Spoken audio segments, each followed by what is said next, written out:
So I saw Dunkirk again the other day, which isn't a film I've seen since its release in the cinema, and remembering that experience 3 years ago or whenever it was, I still think this film was my best ever experience of the cinema. Just the power of it, the sense of scale and spectacle and dread that the film creates really hits you in the cinema in a way nothing else I've ever seen ever has. The bit where the bombs drop on the beach.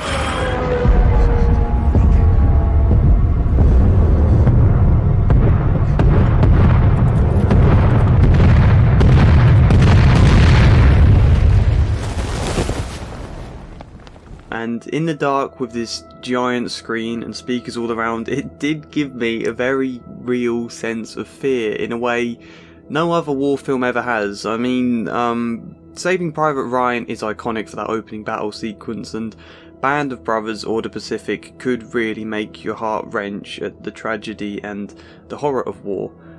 But this film captures its fear better than I think any war film ever has, and watching it again at home never quite captures the spectacle in the same way, even less so in a YouTube video, but it is still phenomenal filmmaking. And I don't know what I'll title this video yet, but I think Dunkirk in many ways showcases both the best and the worst of Christopher Nolan at the same time. It's a wonderful film regardless, I need to stress that first. I absolutely love this film, and I think we've sort of already started talking about its strengths, one of which is the sense of fear it creates, and I think Nolan is the best director out there right now for capturing that.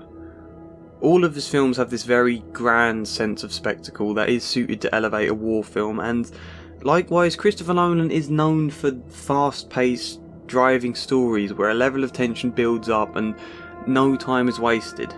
Inception is the obvious example of a film getting more and more dramatic as it goes along, with this driving force that just catapults the film into that crescendo.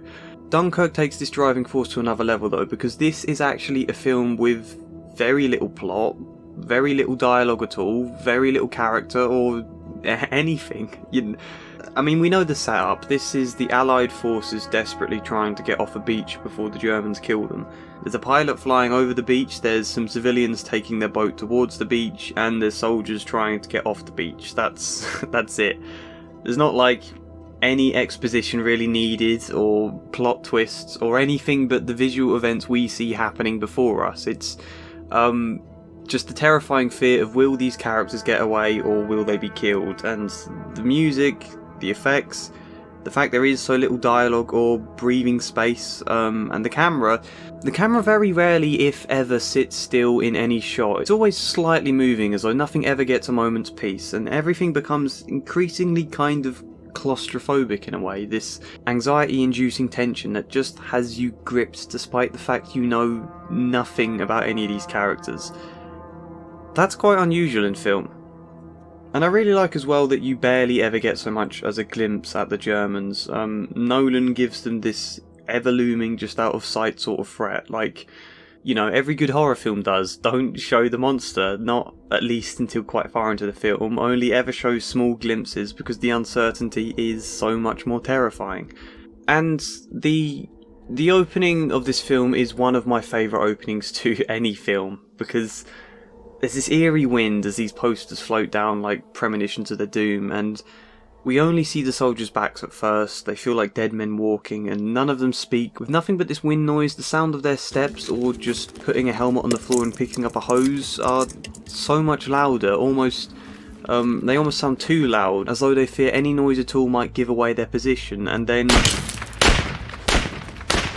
like I said, no sight of the enemy, just bullets, and these soldiers run in silence, and we see all of them get shot down except for one who tries to load his rifle but struggles and throws it away and just looks absolutely terrified. And you're thinking right about now as you watch this is actually a horror film. That's how it feels in the beginning, and even when he's saved by the sight of Allied troops, there's no real moment of relief. You know, they all also look terrified of the looming threat, and they don't speak to him, and he has to run again as more gunfire starts up, where his footsteps merge with this beating heavy bass in the music. And then the beach he comes to.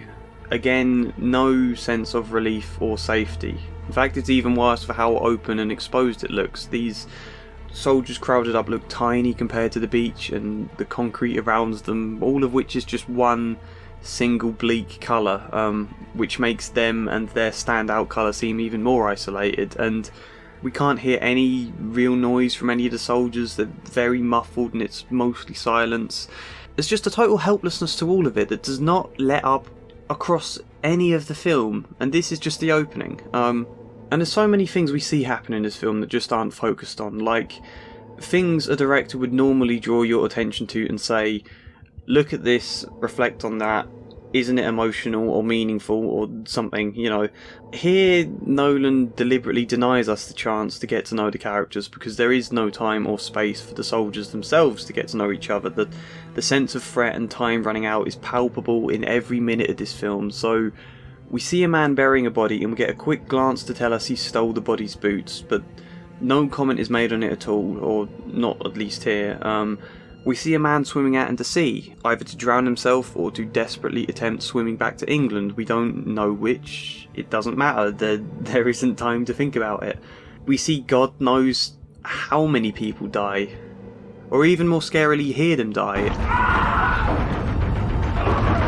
as there's no time to even really look. The other characters are too busy scrabbling to save themselves and get themselves to safety to actually witness the death happening behind them. And I think something about the metallic echo that's made by the sinking ships as soldiers scream.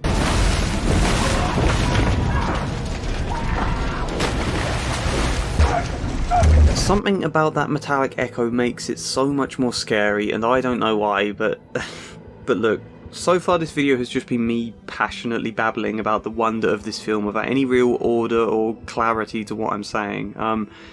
In a way that probably is quite fitting, I guess, because there's not a great deal of order or clarity to the film itself. There's not like a sense of structure and emotional arc or character development or all the things you'd expect a film to have, and the things films normally fall flat without.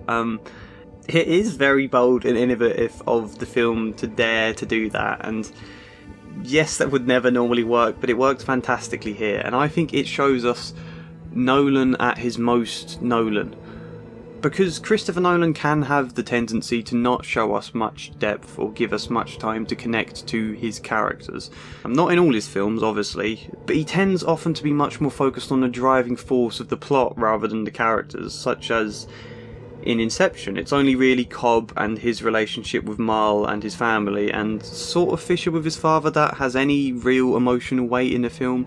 You know, the other characters are interesting, but mostly lacking the same emotional depth. I think if it wasn't for the emotion of Cobb and his family, the question of is this a dream or not wouldn't hit at all hard. It would just have been an intellectual question rather than anything with emotion, you know. And whilst I am yet to see Tenet, and it's probably stupid making this video now until I have seen it, from what people and the reviews have said of Tenet, it's a film that also lacks much weight to its characters in favour of the driving plot instead. And obviously I can't really give my opinion until I've seen it, but the suggestion is that's Nolan at his most Nolan in a way that doesn't quite work as well as it does here. Here his tendency for the lack of characterization is perfect because the context of war and the panic to escape Dunkirk, and the fact none of this film gets eaten up by exposition, you know? The emotion all comes from the atmosphere itself. Tenet, however, sounds like the lack of characterization is eaten up by exposition, and that the intellectual side of the concept about time denies the atmosphere and denies the film emotion, which is a criticism. But I haven't seen it yet. Maybe I'll revise that statement once I have. The thing I feel definitely doesn't work for Dunkirk, however, is the ending. I think, personally, Nolan got the emotion wrong there, and that might partly be because there is no real development across the rest of the film, meaning there's like no great conclusion or sense of resolve that it drive towards. That might be the case, I don't know, and it is it is strange of me to say that about the ending, because it did make me tear up a little, you know. The shots of Tom Hardy's character flying silently through the air once his engine has run out of fuel, and the soldiers below looking on up at him, and the loneliness of this gigantic, empty beach now stretched out before him, knowing the Germans will capture him, and a mixture of the loneliness of that and just remembering this is a real historical event, and that people like this pilot would have made those sacrifices for people who will never be able to thank them and never even know who they were. The very human sense that people do really make those sacrifices for each other, irrespective of war or anything, obviously not just in war, but the fact human beings will choose to do that for each other in times of crisis, that's always quite a moving realisation, I find. And so it did make me tear up a bit.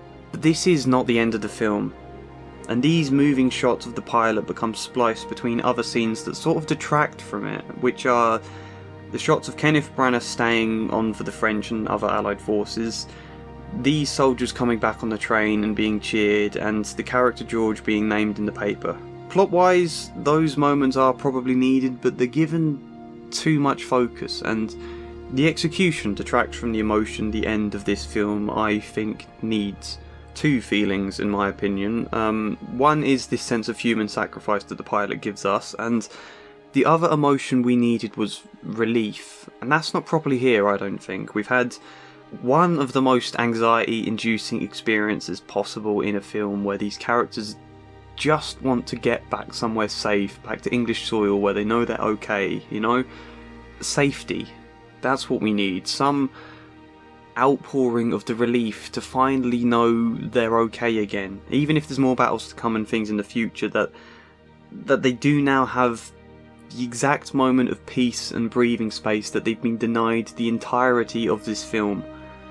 The catharsis of finally being given that should have been a very stirring feeling, I think. But instead Nolan focuses much more on triumph and heroism and the patriotic sense of Great Britain, where Elgar's Nimrod plays, and this soldier mentions, a little too forcefully I think, how shameful he feels that they've had to retreat and that the English civilians will spit at them in the streets, except, oh no, suddenly they're cheering and let's celebrate these heroes because we're all together and this is the Blitz spirit.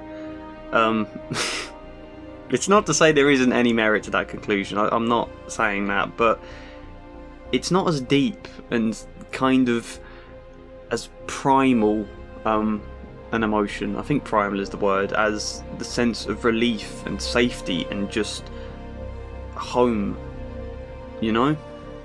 The ending here is kind of patriotic, which is always a bit more artificial, and I think echoes everything I said in my video comparing the opening credits of Band of Brothers to The Pacific. It's just not quite the cathartic conclusion we deserve, I don't think. You make a film about Dunkirk, probably the iconic British moment from the war, and it is always going to be a patriotic film. I get that, that's okay. It's just a shame when that patriotism detracts from the emotion of the real historic experience itself. Perhaps had there been a little more structure and emotional development to the rest of this film, perhaps its conclusion would have felt more impactful. Perhaps not. Perhaps it just needed a better execution here, I don't know, I'm not a director. But, what am I saying? My point was that Nolan's greatest strengths, which are films with a driving force that catapults everything forwards with tension and pace and raw, incredible sense of spectacle. Dunkirk showcases that more than any film Nolan's ever made, in my opinion, but this fact also comes hand in hand with his greatest weakness, which is a tendency to under-characterise in favour of the plot. And so the exact thing that makes this some of Nolan's best work is also what makes it some of his worst at the same time. And I realised that best when I thought back to seeing this film in the cinema 3 years ago, because I walked out in awe of this film. Then 3 years went by where I sort of forgot it existed. You know, Inception, Batman, The Prestige, Interstellar, you don't forget those films. They never quite leave your memory because there's more character, more thematic power, and more of an emotion to really connect to, and a level of meaning to take away and to sit in the back of your mind. Dunkirk, you forget because there is no character, no great depth of meaning explored in the plot, no questions asked, just the sense of tension and fear. It's much more of an experience than a thematic, whatever the word is.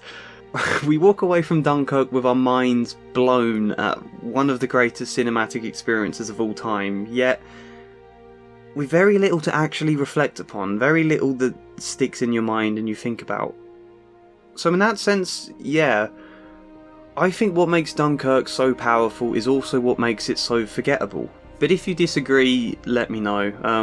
Comment any thoughts you have, like the video, subscribe if you want to, and support me on Patreon if you want something extra. But otherwise, hopefully see you next time. Special thank you to Brian Newbert, Devin, David Kling, Darren Burdock-Latter and Samara Salsi. Thank you.